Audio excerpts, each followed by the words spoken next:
And good morning, Hoosier fans, and welcome to another victorious edition of Hoosier Morning After. This is Hoosier Morning After Northern Illinois. Your Indiana Hoosiers go on to defeat Northern Illinois in the MAC Conference Division portion of our schedule, 85-49. Really a great game of defensive pressure from the onset. Really strong defense, what Woody obviously would like to see from this team, a complete game on defense. Compared to the last game. Halftime score, it was 47-20. There's really kind of no let up going into the second half. They kept their foot on the throat of Northern Illinois, which was great to see. Finishing off, really taking advantage of that lead and building on it and allowing for some meaningful minutes to come for a lot of other players and the bench going into this game. Welcome to the show. We're going to break everything down, talk through it and everything. Let me introduce our guest that we have today on the show. You would know him on Twitter as IU Artifacts. It is Chris Williams. Great to have you on. What did you think of the game last night? Thanks, Chad. I'm not going to hold it against you that we were both Bloomington natives, but you went to the wrong high school of Bloomington South. But I will never hold that against you, and I'm sure you have your own thoughts on that. But yeah, it's good to talk with you, buddy. It was good. First game back in Assembly Hall for me. I didn't make it to the Eastern Michigan game, but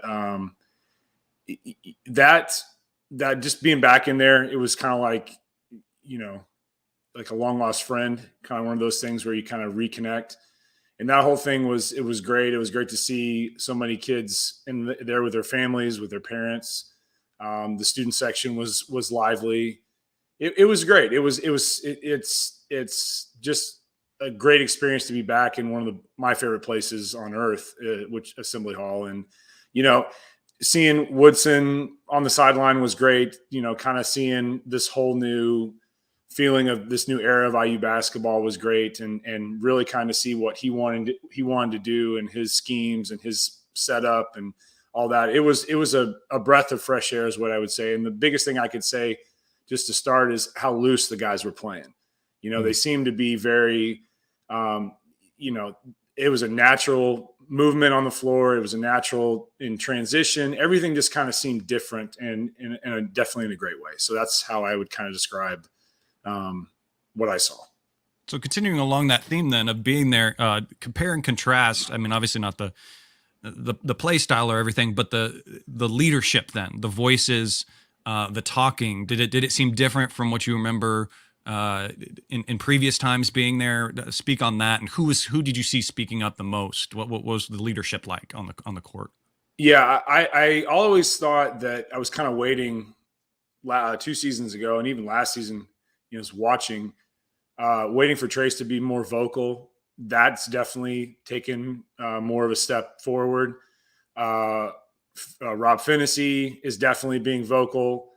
Miller Kopp is really being vocal, and I think that's something that we heard was going to be an expectation as he came in, as he was going to be a leader on the floor, because that's something he did at Northwestern as well. I think the interactions on the floor between the players is more positive. I'm not saying that they were, kind of, negative. It's just better. It's not better. It's not saying negative better about what it was. Yeah, it's better. It's the whole way they go about themselves. Their body language is so much more positive.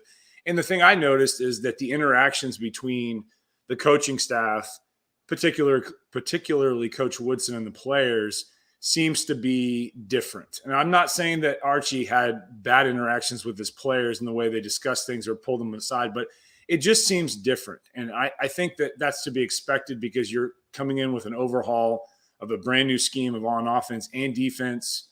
But it was just something, there was like the tension in the room that I saw in the 2 seasons that I watched games in person, that was gone. And I think for the fan base, especially, that was gone as well, because, we saw that on too many occasions in the last several years. And I think that's one thing I noticed, especially. And the players just look genuinely happier to be on the floor. Now, you spoke about coaching and talk about that maybe a little bit. I don't know. Maybe you weren't watching it as much or anything, but how was Woody? Was Woody yelling out a lot? We don't really get to see that on watching it on TV because they don't stick on the coaches as much. But was he vocal a lot? Was it Armand Hill that was talking a little bit too? Who of the assistants kind of were being more vocal? Like, just talk about the coaching overall that you saw there. The way I saw Coach Woodson is he was largely just on the bench. He would be up moving around sometimes, but he did not pace the way Archie would pace, or the way especially Tom Crean would pace, where he would get 10,000 steps in by half. But he was largely the way I remember, in many cases, Bob Knight coaching, where he knew that the guys that were on the floor, the 5 guys that were on the floor, they knew what to do. He didn't have to bark out orders to them.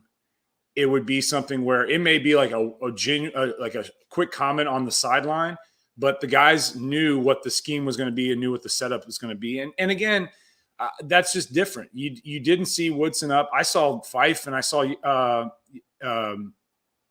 Coach Yazzer. He was up and about more than Woodson was. So I think that it was, to me, what I saw was Woodson was in a situation where he let the guys do what they were supposed to do on the floor, and he didn't dictate or bark out orders to them. And it was a situation where he trusted what they were doing, and the players knew what their responsibilities were. There was no confusion about where am I supposed to be on the floor. You know, if you watch the 2 games so far, there's an awful lot of spacing on the floor. They're not getting bunched up. It's a lot of this 4 out, 1 in motion that Woodson likes to run, which is an NBA style offense. And the guys knew what they were supposed to be. And the good thing is that they're moving, but it's not movement that kind of seems to be confusing. Mm-hmm. It's movement that tends to be for a purpose. And again, Woodson doesn't need to say that to them from the sideline. They already know what to expect there. Yeah, yeah. And what you mentioned there about him letting them play and letting them play call the plays. And that was kind of one of my favorite moments from getting to see them in the Bahamas. Was there was an out of bounds play, and X looked back to coach on what to call, and coach, paraphrasing, basically said, "You're the player, you choose." Like seeing that kind of ownership, allowing the players to have that kind of ownership is huge, and that's something that players want nowadays. They want that freedom, they want that ability. One thing I'm just going to be quick on, because again, Hoosier Morning After, I built this show on the idea of letting your emotions cool off from the night before. And man, my emotions were stoked last night, guys. Chris obviously didn't get to see this.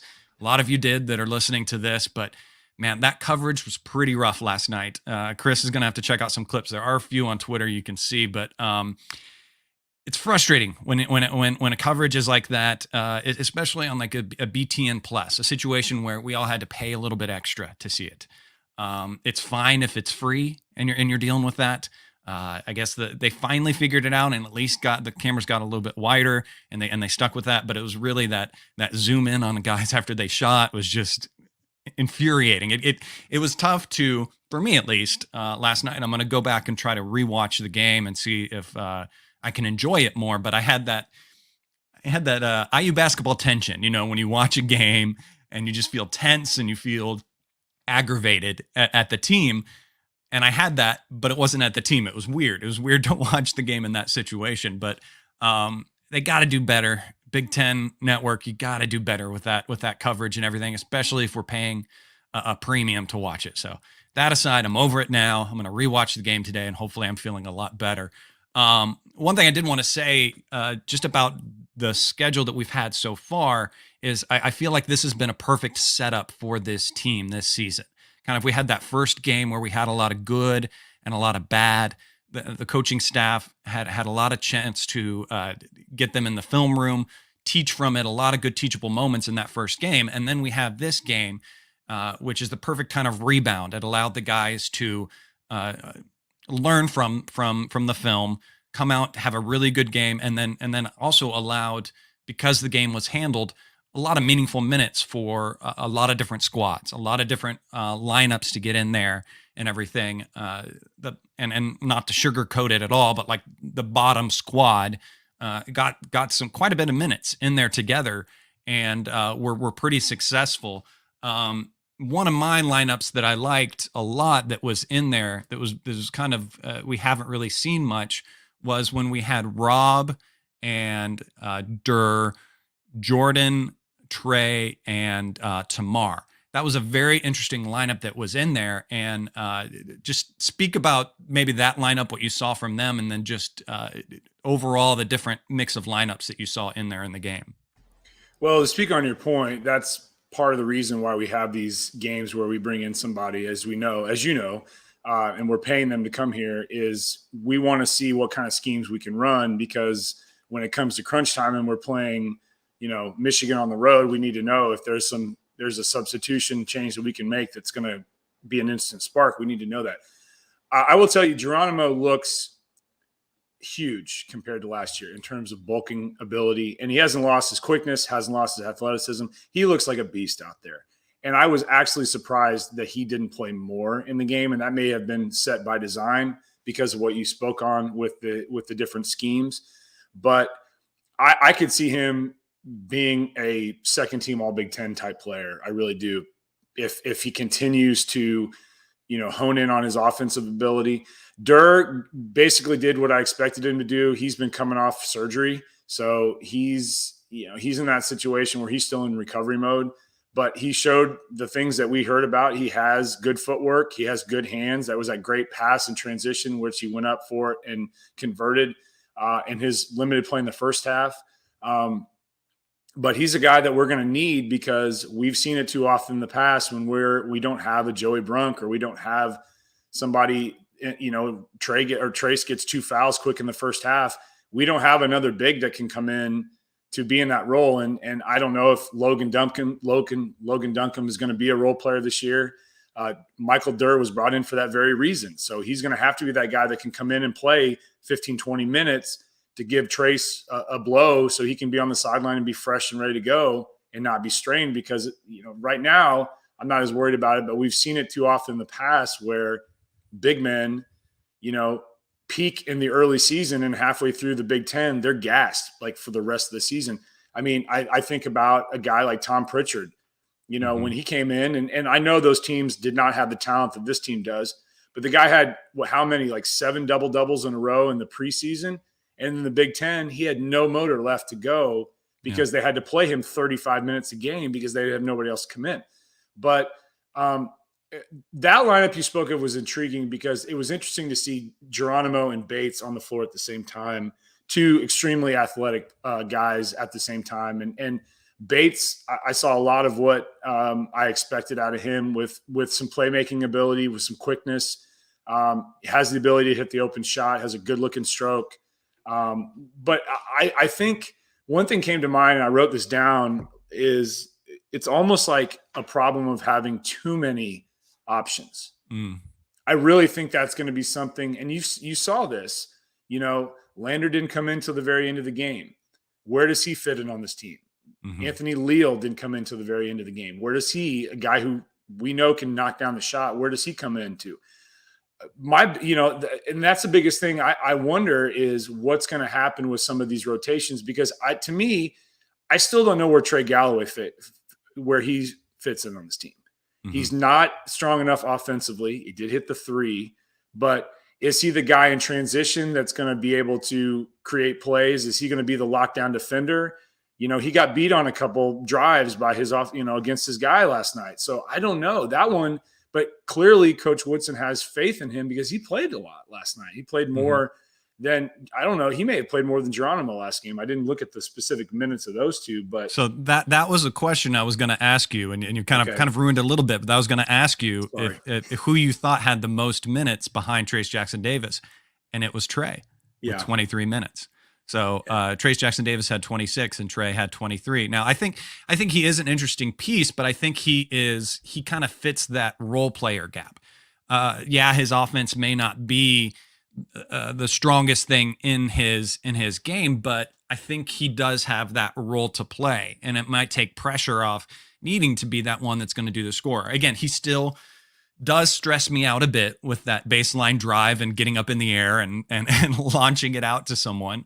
He's not Yogi Ferrell. Yogi could create that anyway, and he can hang in the air seemingly for an endless amount of time, and Trey does not have that. It's like you're taking what Yogi would do and you're mixing it with Oh gosh, I just blanked on his name. Who used to play with him and always ran the baseline? Oh, Troy Williams. With Troy Williams. You're mixing it with Troy, the wildness of Troy Williams together to get that kind of thing. But I mean, he hits. There were two back-to-back plays that I thought were just great on offense with him, though. I mean, he hit the three that he hit, and then on the other end, he's starting to become a good creator, and I think that's the coach's son kind of thing, where he handed off the ball to Jordan up top, and again, this ties back into Jordan and his vision.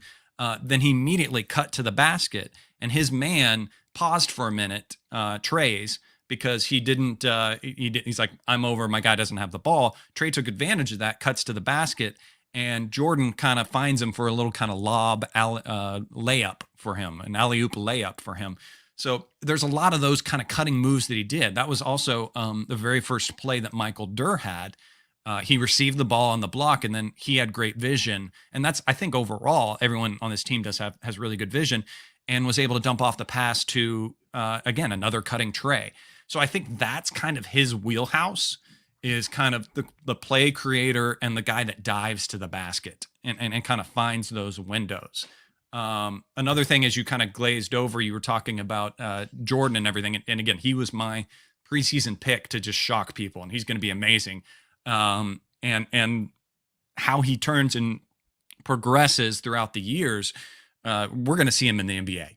It's clear as day. Jordan's going to be playing in the NBA. But what I'm enjoying seeing is the extended minutes he's also getting with Trace Jackson Davis, because those guys have clicked somehow together. They already have a kind of feeling for each other and where the other one's going to be, and playing off each other, something that you don't see usually until the middle of the season. I mean, we've had two games. We've only had two games, and in each game, there's been a beautiful lob alley-oop from Trace Jackson Davis to Jordan. We're going to see that a lot this year. And again, that just speaks to the connection that these two guys have together. Now, next I kind of want to get into is kind of our guards. Rob had another great game. I think him coming off the bench in this 6-man kind of situation is perfect for him. It's gotten the pressure off of him and everything. And his decision-making skills have become a lot better. There was a play with about 10 minutes to go in the first half where they tried to get an offensive play together, and it was kind of falling apart. And then Rob collects the ball on the perimeter. There was probably about 4 or 5 seconds left in the shot clock. He realizes this. His guy was right up on him, and he shot fakes and then goes up for the 3-point shot and gets fouled and goes to the line. I like his mental space is obviously correct this year. What did you see, or what did you think of our two lead point guards in this game? I agree with you 100% about Rob coming off the bench is a perfect spark, because I think Xavier Johnson provides a lot of the playmaking ability in the guard position. He can do the one-on-one. He has probably more quickness than Rob does in the offensive setting.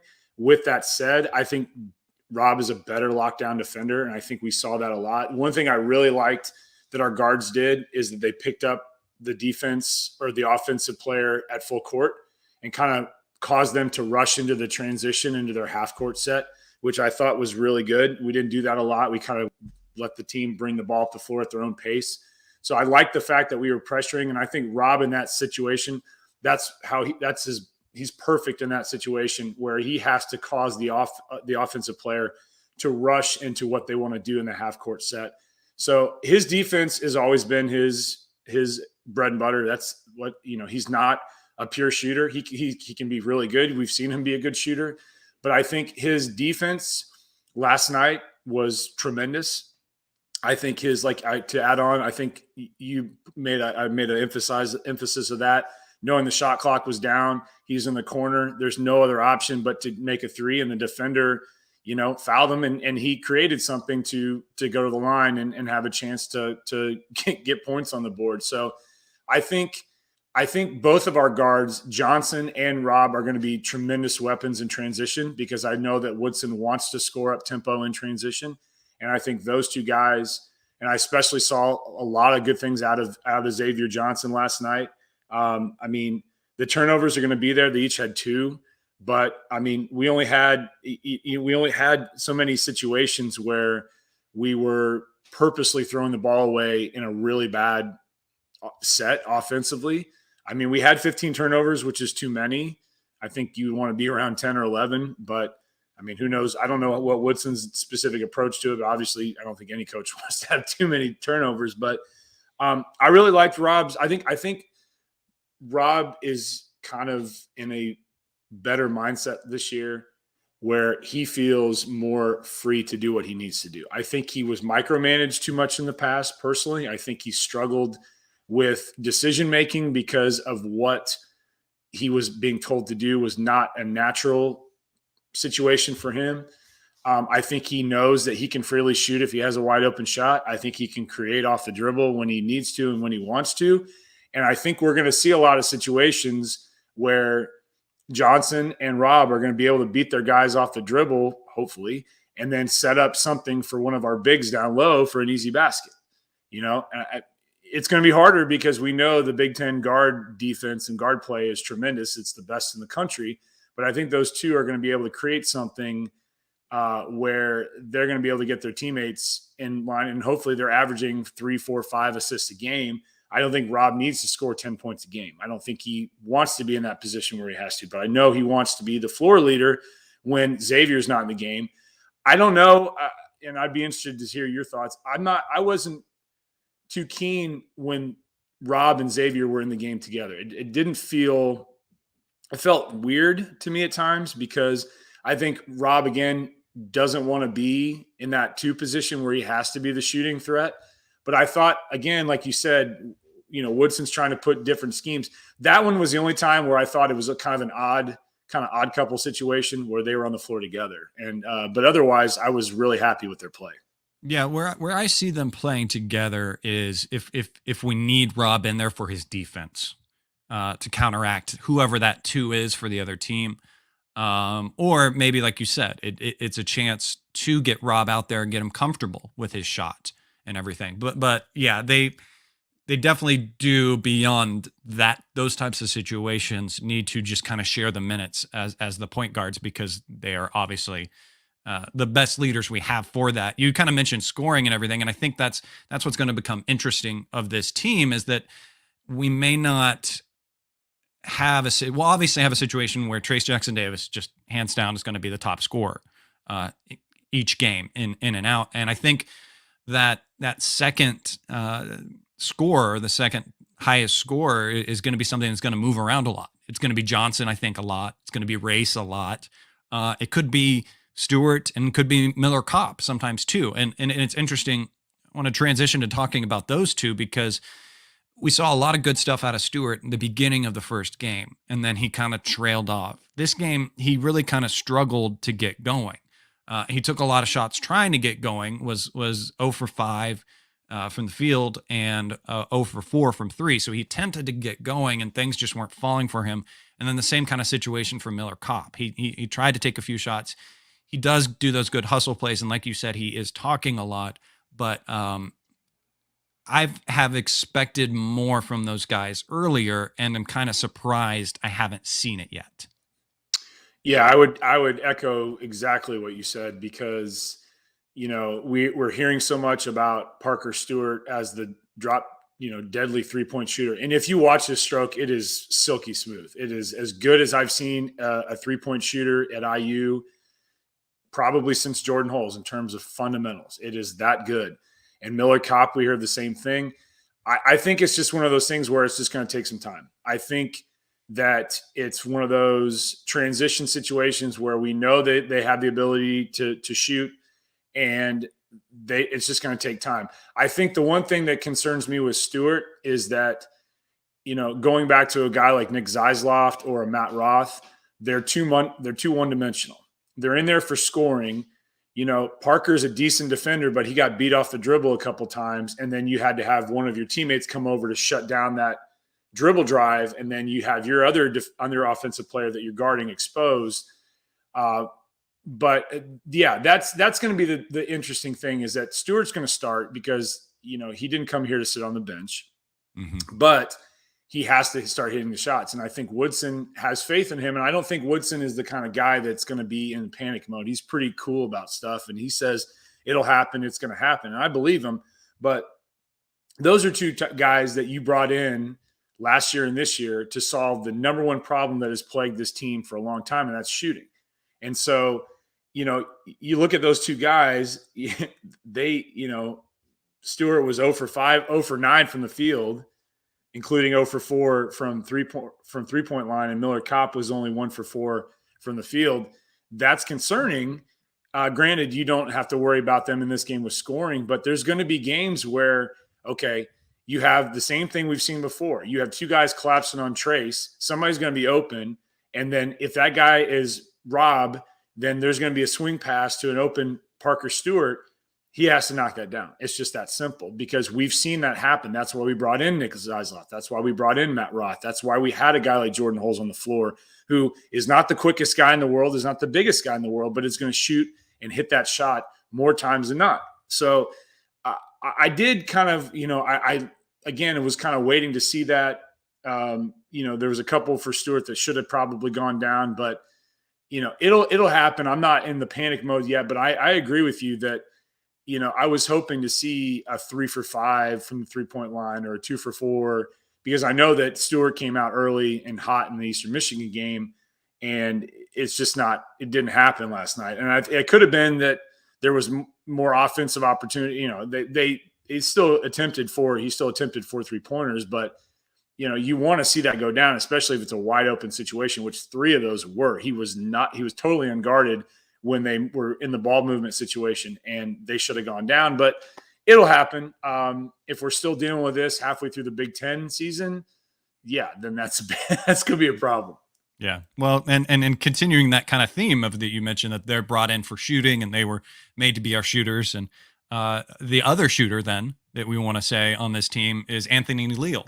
And I'll flex on you a little bit, Bloomington South fellow Panther. But he comes in and has a great game. I mean, surprises everyone. Great hustle from him. Good rebound, gets a layup. A fantastic, I think that was off of a Christian Lander missed 3-point shot. He was able to get the rebound underneath. Great shot fake, put the ball up, makes the 1-3 that he takes, gets a dunk on transition. I mean, has a really good few minutes and takes advantage of the minutes that he's given. And then also kind of saying in that same realm of the team that went out there at the end is Lander got some meaningful minutes as well out there. He kind of came in at first and struggled a little bit, had a turnover and a personal foul, missed a jumper. But then after that, he got to the free throw line, had a steal with a layup, made a 3-pointer, ended up with 7 points in about 5 minutes. So some great minutes for those guys. Speak about what you saw from them coming in at the end there. I mean, Leal's the guy that we always hear has probably the best attitude on the team in terms of knowing what his responsibility is. Yes, he was Indiana Mr. Basketball, but he knew that he was not going to come in and start every game, and he's not going to average 15 points. I mean, he's one of those guys that knows his role and his time will come. And hopefully Woodson sees that and will, reward him with more playing time. It could be a situation with Anthony, again, his defense. It's a possibility. Again, I go back to what I talked about early. Could there be a situation where there are too many options on this team? Mm-hmm. I mean, literally top to bottom, you played every one of your scholarship guys last night. You played Duncombe for 4 minutes. Is Duncombe going to be a guy that potentially could redshirt? Possibly. We don't know. But it's one of those situations where, the bench is going to get a little bit short. Who you're bringing in is going to get a little bit shorter during Big Ten season, especially. Now, again, is the time where you're going to kind of see what options you are. Lander, I'm not sure. Lander's situation is still kind of puzzling to me because, is it one of those things where we're going to look back and say, did coming out a year early really kind of stunt his progress? Yeah. That remains to be seen. I know physically he's looking much more mature than he did last year. They put more weight on him. I mean, he was barely 160 soaking wet last year. So that's going to be something that I think will be interesting to see. But I don't know. Is he going to be more of a playmaker than a Xavier Johnson? Probably not right now. I was glad to see them come in and be positive. If Landry came in and committed 3 turnovers and didn't score, then I think we got the answer that we needed for why he's on the bench. But they both had 7 points. They both came in and were instant sparks. And granted, the game was in control, but it was good to see them come in and be playmakers, like you said. Like Anthony was active. The shot fake was tremendous. I mean, Kitchell pointed it out on the broadcast what a tremendous shot fake it was. And I don't know, I was trying to count. There were so many shot fakes in that game. There were more shot fakes in that game last night that I think I saw all last season from any of our players. And that's a Woodson thing. That's a total, you take advantage of a basic concept that you teach kids as young as they are in grade school about the shot fake. I mean, I'm coaching 4th grade ball right now, and we talk about that every practice. So that was tremendous to see. But where they're going to fit in, I don't know. I would hope that Leal's going to get some more options if he's going to be able to come in and knock down the shots, and we're not going to see that with some other guys. But I also know that, a Miller Kopp's in there because of his size, and that's going to be something that we'll take into account. And again, he's a transfer. He didn't transfer to come and sit on the bench. Leal's situation is still going to be a big question mark. Does he have the physicality to play in the Big Ten? He struggled last year with that a lot, especially on the defensive end. But if he can come in and hit shots in the preseason against teams that are, Ken Palm 280, 290, it could bump his minutes up. If we get into a situation where Rob gets in foul trouble, he's going to have to come off the bench and play to give Xavier a breather. I think the one thing with those guys that are deeper on the bench is that when their time is called, they got to take the most. They got to make the most of it. That's it. You got to come in. Yeah, I feel like they did. I mean, that was absolutely. The good thing is their mentality was in the right space. They were definitely not in a woe is me situation. It felt like they came to play hard. And I feel like you mentioned on Leal that a defense might be kind of what's holding him back. And I feel like that could be also the same thing to be said for Lander. I think it could be his defense in practice isn't quite up to par. That's why he may not be up. Because again, that's the main thing that Woodson did in the offseason was set in that defense and everything. And so his mentality of these players is you play good defense, you're going to get on the court. That's the first check mark for you to get play time. And then we will figure out how the offensive pieces fit together beyond that. So yeah, it's good. They're just going to have to be patient. I think there's no question that Leal is ready to be patient and committed and everything like that. Obviously, the talk is always going to be and whispers is Lander going to be patient enough to sit through the situation. To me, I try to just wipe last year off the plate for him and just keep that mentality that he's a freshman. Because he truly would be a freshman right now. He is a young kid, whether he's just turned 18 or whatever. He's probably 18 now. He was playing last year on a team, and he was 17. He was just still a kid. So I know my senior year, I wasn't ready for that type of situation. Any sort of stats that stuck out to you? I know we talked about the turnovers were a little bit higher than they wanted to. Assists, though, we ended with 14. 3-point shooting, pretty good at 35. Obviously, we want that to be a little bit better. It's at least improved over last year. An interesting stat, relative stat too, that kind of came up as I was taking my notes today. I went and grabbed my notepad. I used to write on Post-its a lot. And the top one, I don't know what game this was, but it has layups missed. And I was keeping tallies of that because obviously that was a big struggle. Foul shots missed, everything like that. Open shots missed. A lot of those things that used to plague us obviously haven't plagued us. I feel like the layups are finally going in. But any other stats that stuck out to you in this game? Well, the free throw shooting, we were 15 of 18 from one point, and then Trace missed 3 in a row toward the end there. That was a much better situation than, when we were getting frantic in the second half in the Eastern Michigan game when they kept creeping back and we were missing foul shot after foul shot after foul shot, which could have really solidified it. The block thing was impressive. 7 blocks for Trace. Watching him be patient on defense and knowing exactly what – and again – this is not Kofi Coburn on he's guarding. This is a guy from NIU. So take that with a grain of salt. But his patience and kind of knowing what to be expected with the guy he's guarding and the timing was impeccable. I mean, it really was. And we were on, I tweeted this out. We were on triple double watch for a little bit there because he was at 17, 7, and 7, and he was kind of stuck there for a while. And then he came in and had that beautiful alley-oop inbounds play to him for his last basket, essentially. And I kept waiting, and I kept kind of teasing, like, are we going to see a third triple double? Mm-hmm. And then it kind of got stagnant toward the end, and they rightfully took him out. I was so glad that they took him out of the game when they did. But the block situation was tremendous. You hit on the 3-point shooting. That'll come, but your two guys that you brought in to kind of solve that problem were 0 for 5, and Kopp and Stewart. So I think that is something that will get better. And, you saw guys off the bench come in and shoot. You saw Galloway hit a 3, and we mentioned about Leo and about Lander. That was positive. So the rebounding margin was a little bit smaller than I thought for a team that I thought we would dominate inside. But, we're getting the rebounds. We didn't have a lot of situations where they had easy putbacks because our closeouts weren't good, or, they were in the right place and we were in the wrong. But other than that, the turnover thing, it'll get figured out. It's still game 2,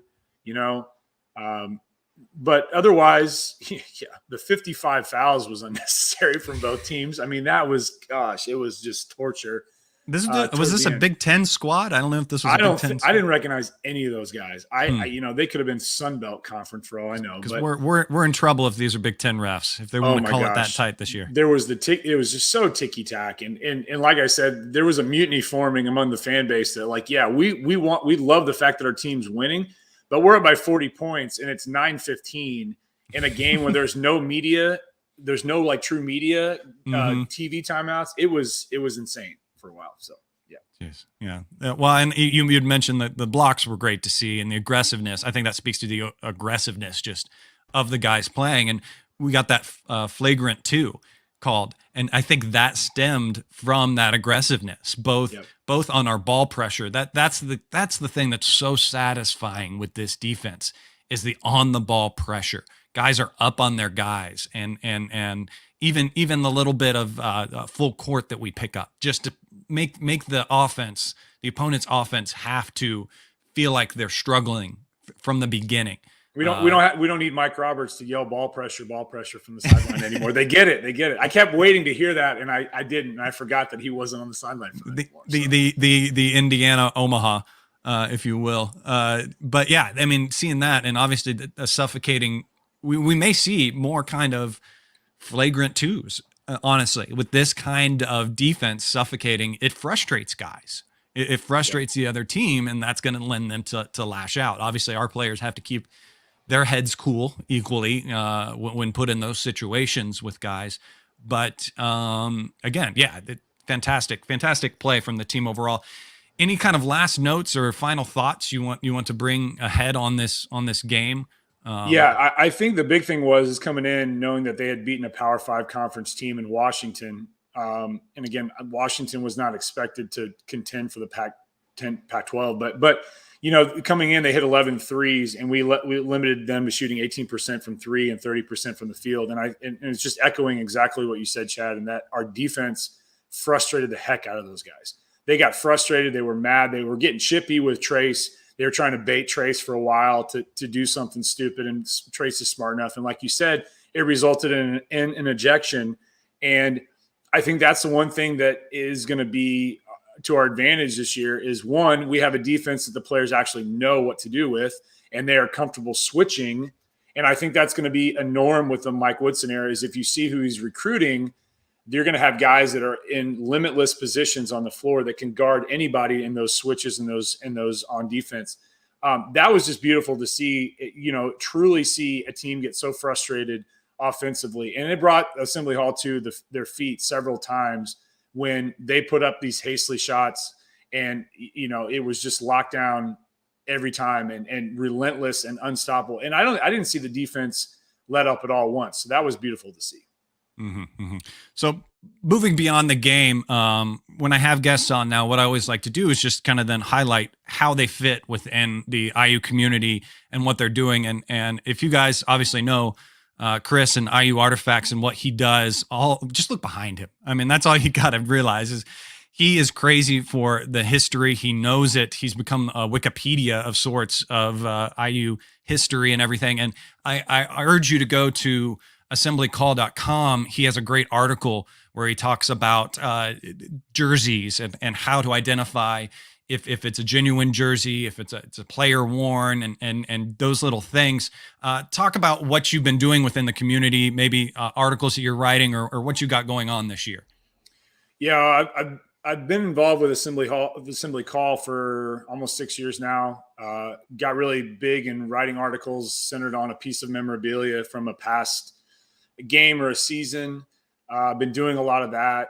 My big thing, what I try to do is I try to make sure that people understand the people, the teams, the eras that are kind of forgotten. I mean, we're moving farther and farther away from the Branch McCracken era. You know, we're moving farther and farther away from some of these great players in the 50s and 60s, the Walt Bellamy's, the Jimmy Rails, Archie D's, that people don't know about as much because the people from those generations, the guys like Bill Murphy, who's a tremendous, talk about encyclopedia. My gosh, I've had wonderful time sitting down with him and talking with him about games. Those types of people from that era, they're declining. Those numbers are declining. And so my point is being such a history buff and being such a IU super freak in terms of fan support is trying to mesh those two together. And so that's what I try to do is I'm obviously a big collector and I try to find things that I've never seen that are unique, but I also want to tell the story. What is significant about this item from this game or from this season? And it also highlights something unique, but also highlights, again, the people that are in the record books from the 40s, 50s, and 60s and 70s that you may not have heard of. Like people, everybody knows who Scott May is, but you'd be surprised how many people don't know who Steve Downing is. And those are the kinds of things that I like to try to highlight, in what I do on social media or what I do in terms of articles or podcasts and stuff like that. So that's fantastic. Well, thanks for being on, guys. IU plays its next game Wednesday, November 17th against St. John's. It's going to be a big test for them coming up. That's going to be on FS1. So check that out. A little programming note for Hoosier Morning After. I have to work a night shoot at a grocery store on that night. So I'm going to miss the game. And then obviously I'll work into the next morning. So I won't be able to do a program. So we'll be delayed. Catch Hoosier Morning After on Friday of next week. But yeah, again, that's going to do it for this edition of Hoosier Morning After. Thanks for tuning in, guys. Special thanks to Bob Thompson for producing the music you hear on this show. We'll be back again at it, like I said, on Friday. Until then, go out there, have a wonderful day, and go Hoosiers.